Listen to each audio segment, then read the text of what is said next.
नमस्कार दोस्तों, आप सभी का मेरे चैनल पर स्वागत है। आज की वीडियो में हम आपको बताने वाले हैं कि यदि आपको ये 9 संकेत मिलते हैं तो आप कोई साधारण मनुष्य नहीं है। वीडियो शुरू करने से पहले दोस्तों, आप सभी ने मेरा चैनल सब्सक्राइब नहीं किया है तो सब्सक्राइब जरूर कर ले और बेल आइकन घंटी को प्रेस करें। इससे आने वाली वीडियो आपको देखने के लिए मिलती रहेगी और एक लाइक भी कर दे। आई तो वीडियो शुरू करते हैं। इस संपूर्ण विश्व में सर्वशक्तिमान ईश्वर ही है और उनकी इच्छा के बिना एक पत्ता भी नहीं हिल सकता है।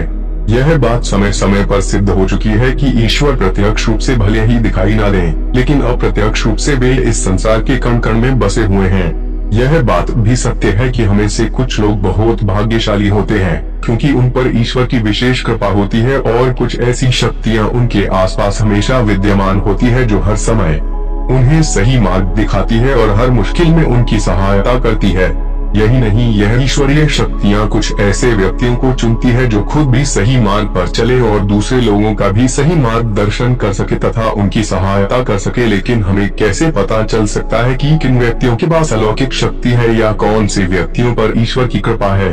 तो आपको बता दें कि हमारे प्राचीन ग्रंथों में कुछ ऐसे संकेतों के बारे में बताया गया है जिनसे हम यह समझ सकते हैं कि किन व्यक्तियों पर ईश्वर की कृपा तथा अलौकिक शक्तियां हैं। तो चलिए जान लेते हैं उन संकेतों के बारे में। पहला संकेत, जिन व्यक्तियों के अंदर काम, क्रोध, ईर्ष्या, मोह माया, लोभ तथा अहंकार जैसी भावनाएं नहीं होती, उन व्यक्तियों पर ईश्वर की विशेष कृपा होती है। ऐसे व्यक्ति वे विचार नहीं करते, उन्हें क्रोध नहीं आता या अपने क्रोध पर काबू रखना आता है। ऐसे व्यक्ति अपने मुख से कभी गाली गलौज नहीं करते। ऐसे व्यक्ति अपने मन में ईर्ष्या की भावना न रखकर दया और प्रेम की भावना से दूसरों से पेश आते हैं। ऐसे व्यक्ति संतोष वृत्ति के होते हैं, यानी कि उसे किसी भी वस्तु का अत्यधिक लालच नहीं होता है। उसे जितना प्राप्त होता है उसमें वे स्वयं को संतुष्ट मानते हैं। दूसरा संकेत, यदि किसी व्यक्ति को सपने में कई बार मंदिर या उसके आसपास का परिसर दिखाई देता है तो शास्त्रों में ऐसे व्यक्ति को भाग्यशाली माना गया है। जिन व्यक्तियों को अपने सपने में ईश्वर का बार बार साक्षात्कार होता है, उन्हीं व्यक्तियों के साथ ईश्वरीय शक्तियां जुड़ी होती है। भगवान ऐसे व्यक्तियों को कुछ विशिष्ट संकेत भी दे सकते हैं जिनसे वे व्यक्ति समझ सकता है कि अलौकिक शक्तियां हर कदम पर उसके साथ हैं। तीसरा संकेत, जो व्यक्ति अपने दैनिक कार्य से बचा हुआ समय ईश्वर की भक्ति, आराधना और नामस्मरण में व्यतीत करता है और ईश्वर को सत्य मानते हुए उनकी अनुभूति करने में समर्थ होता है, वास्तव में उस व्यक्ति के आसपास एक ईश्वरीय शक्तियों का पवित्र घेरा होता है जिसके कारण उसे ईश्वर का आभास होता रहता है। चौथा संकेत, जो व्यक्ति समाज के प्रति अपना दायित्व समझते हुए सत्कार्य और पुण्य के काम करते हैं तथा मुसीबत में फंसे लोगों व गरीब और लाचार व्यक्तियों की यथासंभव सहायता करते हैं।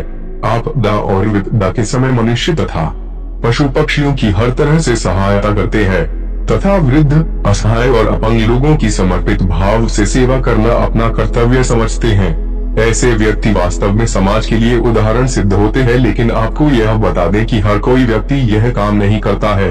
यह काम केवल वही व्यक्ति करते हैं जिस व्यक्ति के ऊपर भगवान की विशेष कृपा होती है। तभी उस व्यक्ति के अंदर ही ऐसे गुण उत्पन्न होते हैं। ऐसे व्यक्ति अंत में मोक्ष प्राप्त कर लेते हैं। पांचवा संकेत, ईश्वरीय कृपा प्राप्त व्यक्तियों में एक अनोखी शक्ति भी होती है और वे शक्ति है पूर्वाभास। पूर्वाभास यानी कि भविष्य में होने वाली कुछ विशेष घटनाओं का पहले ही आभास हो जाना। अगर आपको भी भविष्य में होने वाली कोई दुर्घटना या कोई अच्छी घटना के बारे में पहले ही अंदाजा लग जाता है तो आपके ऊपर भगवान की विशेष कृपा है। छठवां संकेत, कुछ लोगों को हमेशा अपने आसपास एक विशिष्ट प्रकार की सुगंध का अनुभव होता है।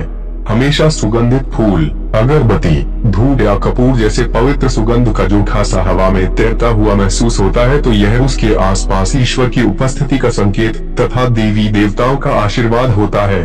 सातवां संकेत, ईश्वर का समय यानी कि ब्रह्म मुहूर्त सुबह 3:30 से लेकर 5:30 या 6 बजे तक का समय होता है। हमारे शास्त्र में इस समय को बहुत ही महत्वपूर्ण माना जाता है। ब्रह्म मुहूर्त को देवताओं का समय माना गया है क्योंकि इस समय के वातावरण में एक सकारात्मक ऊर्जा का संचार होता है।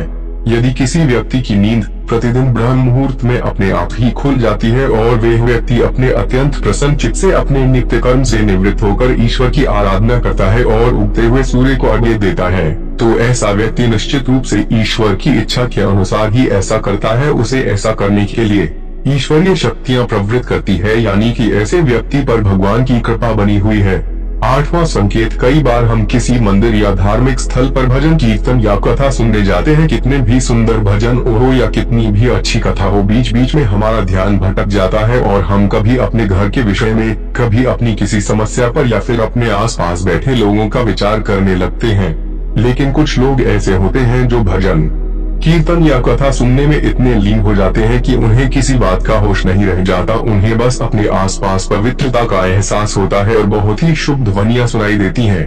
तो ऐसे व्यक्ति का साथ निश्चित ही अलौकिक शक्तियां दे रही हैं। 9वां संकेत, जो व्यक्ति ईश्वर के चरणों में ही परम आनंद की अनुभूति करता है और ईश्वर भक्ति को ही वास्तविक आनंद मानता है, ऐसा व्यक्ति न तो कभी दुखी रह सकता है और न ही किसी को दुख दे सकता है। ऐसे व्यक्ति का मन और मस्तिष्क हमेशा शांत रहता है, जिससे वे कभी भी सत्य व सदाचार के मार्ग से विचलित नहीं होता। यह उसे ईश्वर से मिला एक विशेष आशीर्वाद होता है, जिससे वह समाज में हमेशा मान और